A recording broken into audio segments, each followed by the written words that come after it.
My name is Bimla.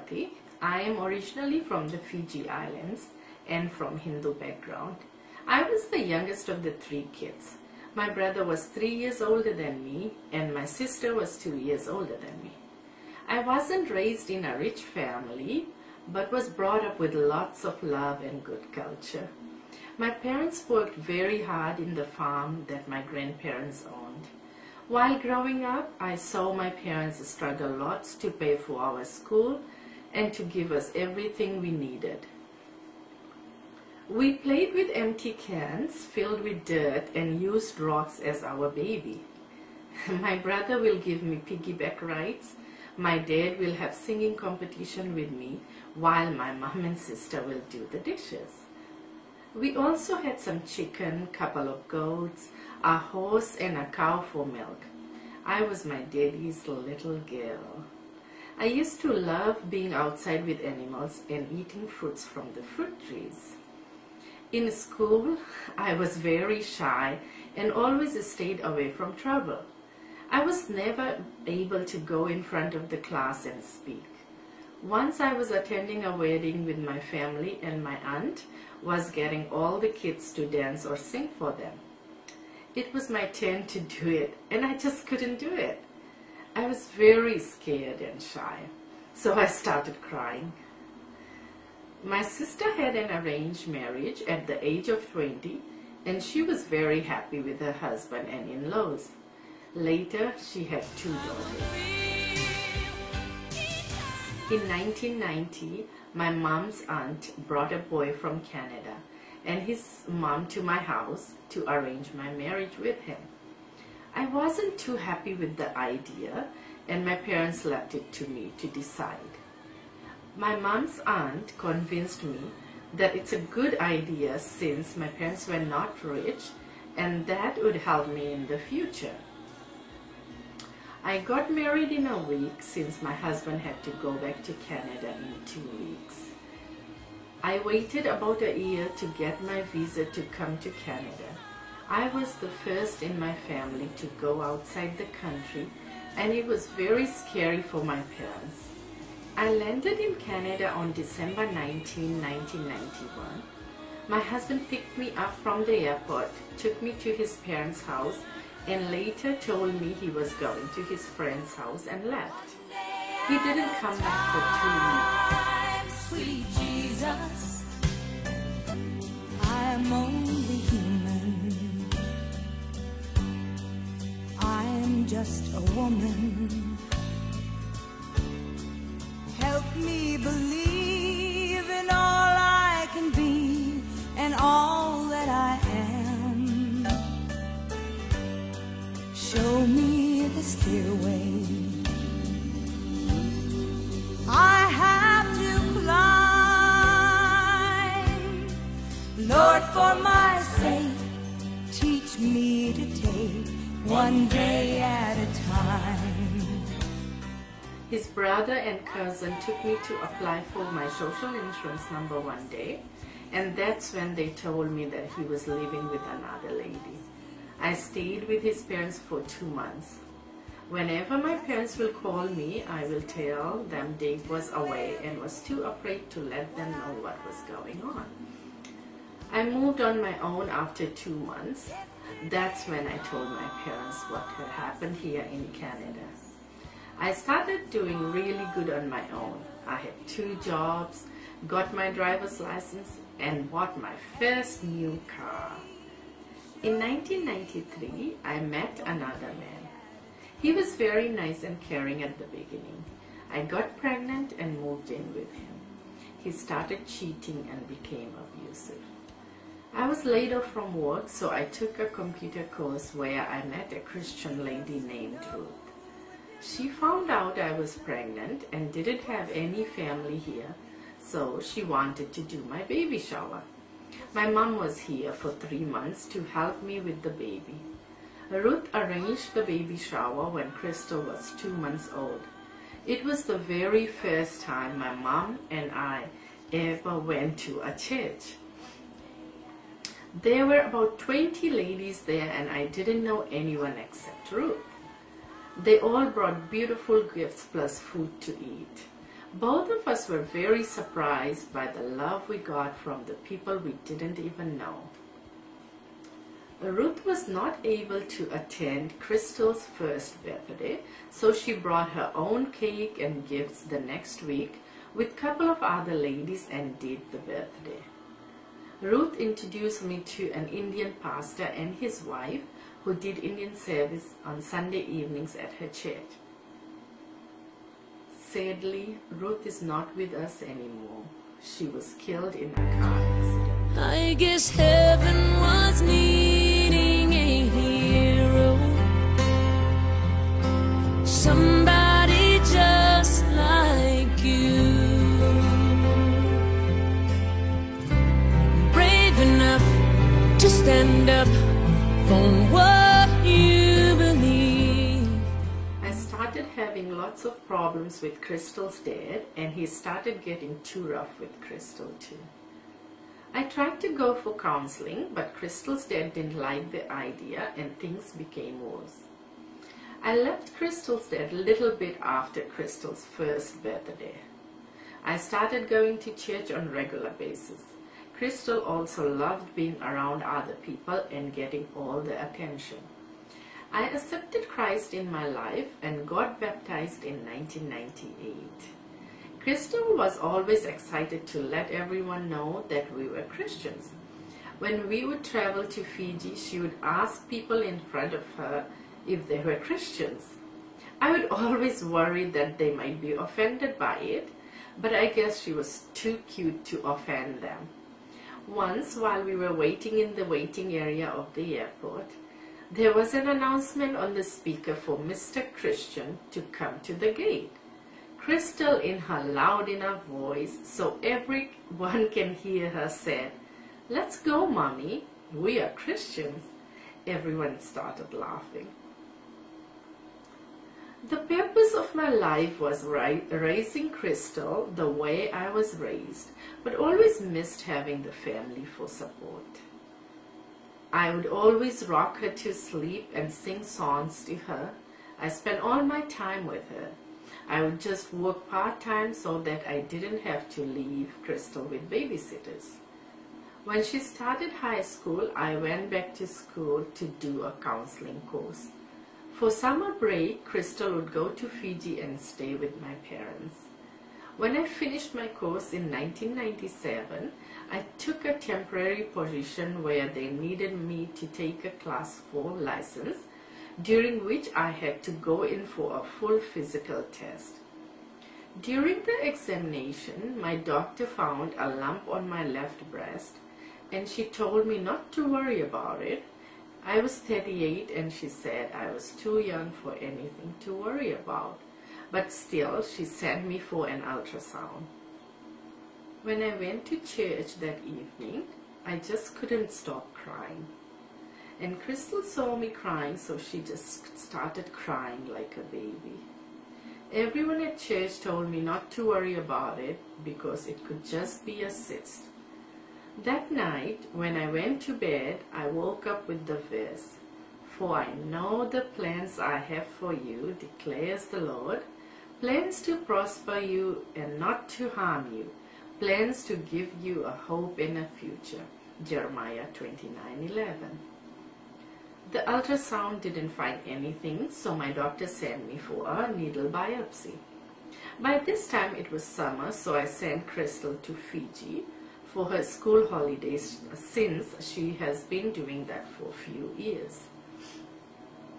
I was at work when my doctor called me and said that I needed to go see a surgeon that evening, and she told me it wasn't good news. I called one of the ladies from church, Sue-Ann, and told her I had to go to the surgeon and wasn't exactly sure what was going on, but if she could go with me. She said she would love to go with me. Sue-Ann prayed with me before we went in. The surgeon asked me how much I knew about it. I told her just that it is not good news. She said, "You have breast cancer." She started telling me that I had to go through radical mastectomy and all the other options there was, and what to expect. I couldn't hear her after I had breast cancer.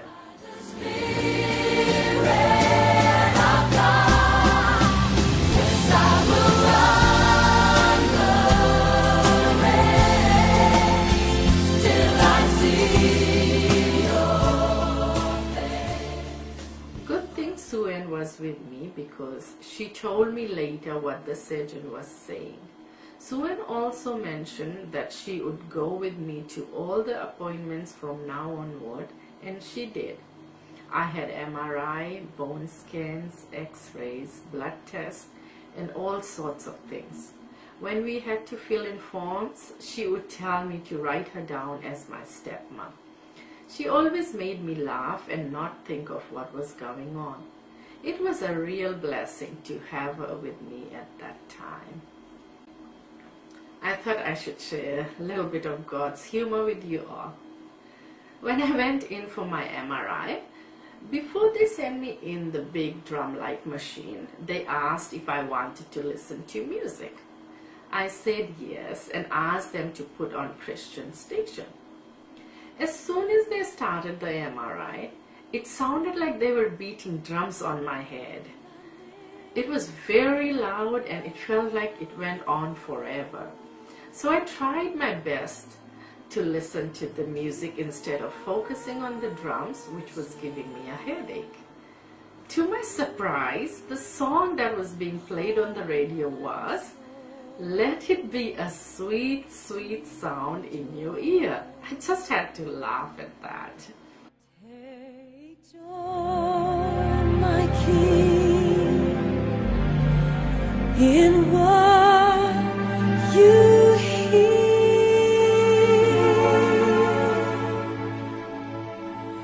Let it be a sweet, sweet sound in your ear.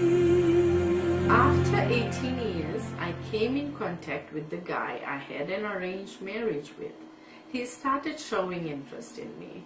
I wanted to talk to him because I wanted to find out why he did what he did when I came to Canada. I found out I was still very hurt and also angry at him. He did mention he was very sorry and he made a mistake. He wanted to come back in my life, but one moment I will be very emotional and next I will just tell him never to call me again.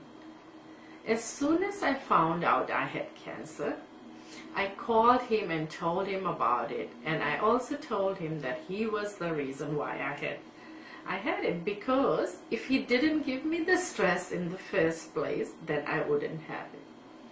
I was very healthy and I never smoked or drank alcohol or did drugs. Also, no one in my family had it. Now that he found out I had cancer, he wanted to be there for me. He came to the hospital and saw all my church friends and how loving they were towards me. He talked to Sue-Ann and accepted Christ while I was still in the hospital. He took care of me when I couldn't take care of myself. I was diagnosed at the beginning of July and had my surgery on July 31st, 2008. I had Tremflap done, which was about 8-hour surgery, and I was in the hospital for 9 days. It took me a long time to heal from the surgery. I had to go through chemo and radiation and had the worst side effects. I couldn't eat anything because I had sores in my throat. I loved drinking milk mixed with vanilla and sugar. My knees hurt really bad and felt like I had bugs in my feet. Every half hour I will sit in the tub filled with hot water to feel better. I was always feeling dizzy and tired. When people will come to visit me, it took a lot to sit and talk to them. I lost all my hair 15 days after my first chemo, That was 2 days before my birthday, and slowly lost my eyebrows and eyelashes. No matter how much anyone told me I looked good, I really felt ugly. Fun part was I got to try all different types of wigs. My mom and dad came to take care of me a week after my surgery. They were able to be with me for 6 months and had to leave because their visa was expiring. They were very sad that they had to go back before all my treatments were done. I still had one more chemo to do and all my radiation. After my second chemo, I found it too hard. I couldn't do it anymore. I told my mom that I am not going to go through any more treatments. She started praying, and everyone at church prayed for me also. When I feel like I can't go on, you deliver me. Yeah, when the road is winding, way too long, you deliver me. You deliver me. I went to bed that night, and God woke me up with His word. No weapon formed against me shall prosper. Isaiah 54:17. I knew God will help me go through it. When time came for my next chemo, I went for it. The people at the chemo room were very nice and made the experience a little bit pleasant. I had 28 days of radiation. Doctors told me that it would be like sunburn. I thought I never get sunburn, so this would be easy. Wrong again. By the end of the 28 days, I had really bad burn. My skin around the area was breaking apart. It felt like they put me in a deep fryer.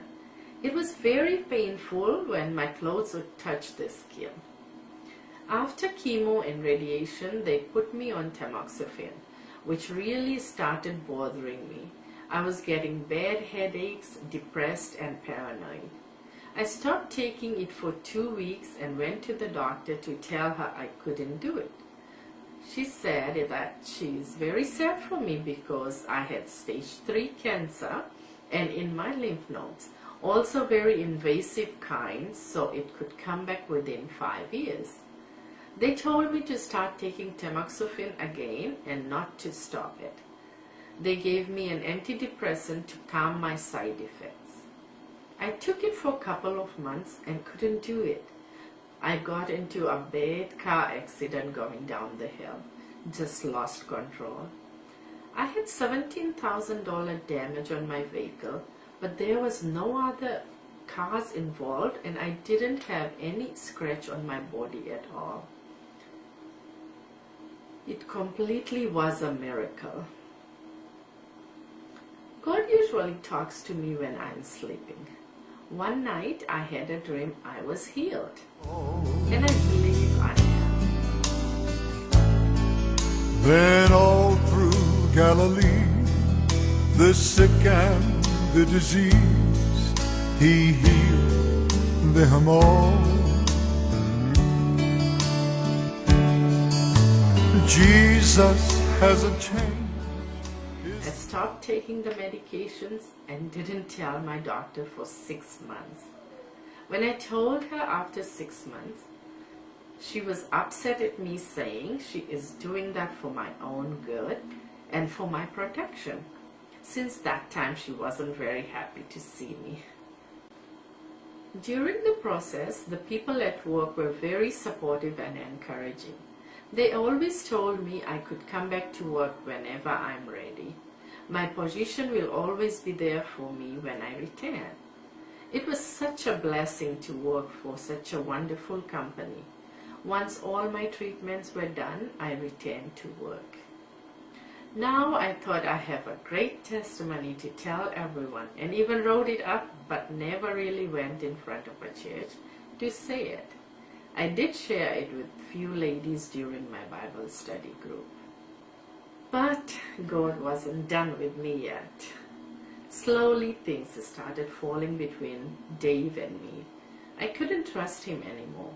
He started hiding things from me, and I already was not in the best health yet, so couldn't handle it. We broke up. I was very hurt and sad. His word declares this truth, that we will enter in this rest with wonders anew. But I hold on to this hope and the promise that he brings. There will be a place with no more suffering. There will be a day with no more tears, no more pain, and no more fears. Slowly, with prayer and God's love, I was getting back to normal. On Saturday, January 28, 2012, I was on my way to pick a friend up to go to a Fiji function when my niece called me from Fiji. It was Sunday, January 29th there. She told me that my brother got into an accident.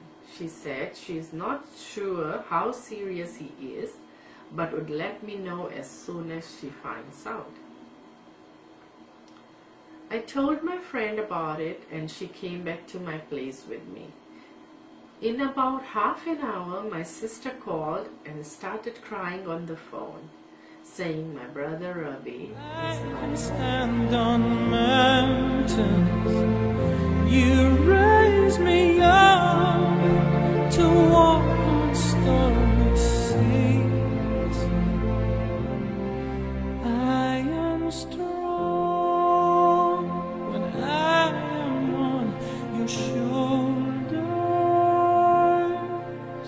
You raise me up to more than I can be. He was a passenger in the vehicle. He was traveling with 4 other people. A drunken truck driver came on the wrong side and killed 3 people instantly. 2 people survived with minor injuries. Ravi was the only brother I had. Ravi was here in Canada for Crystal's first birthday and stayed with me for 5 years. While he was with me, he helped me take care of Crystal, pushing her in her stroller everywhere we went, taking her to the park to play and giving her piggyback rides. He went back to Fiji and got married and had a beautiful daughter whom he loved very much. Ravi was very close to my dad, and they were like brothers together. He was loved by everyone who knew him. I was able to get a flight next day to join my family in Fiji for Ravi's funeral. It was the longest flight I ever had. Good thing Crystal was with me. Going through tough times has taught me a lot. When I am weak, that's when I need my Lord the most. Like plants, they need support around them when they are weak. I need to lean on God and trust Him to protect and lead me. If it wasn't through my experience, I think I won't be able to relate all these things as well as I can now. I can be helpful to women who are going through relationship problems or being abused. I can be helpful to single mothers, people going through cancer, and also people who are grieving the loss of their close ones. I made lots of mistakes all through the years, and I'm not too happy with all the choices I made. But I know that if my Lord didn't let me make those mistakes, I won't be able to share all my experiences with you.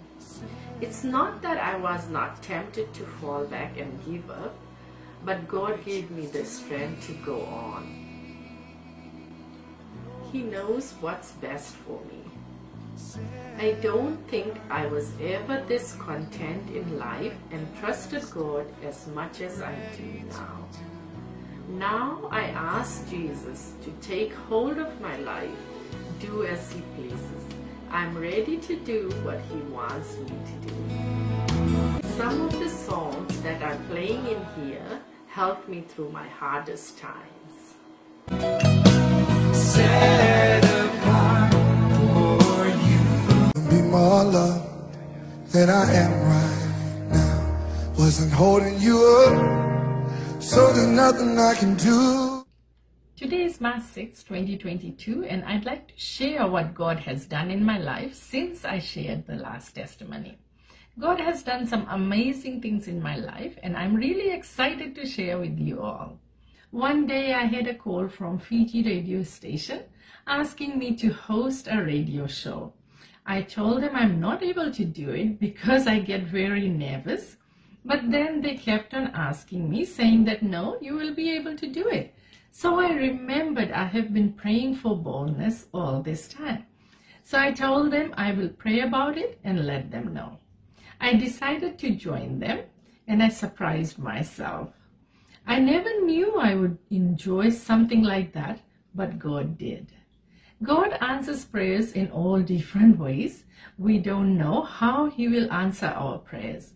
It might not be the way we want it. He always surprises us.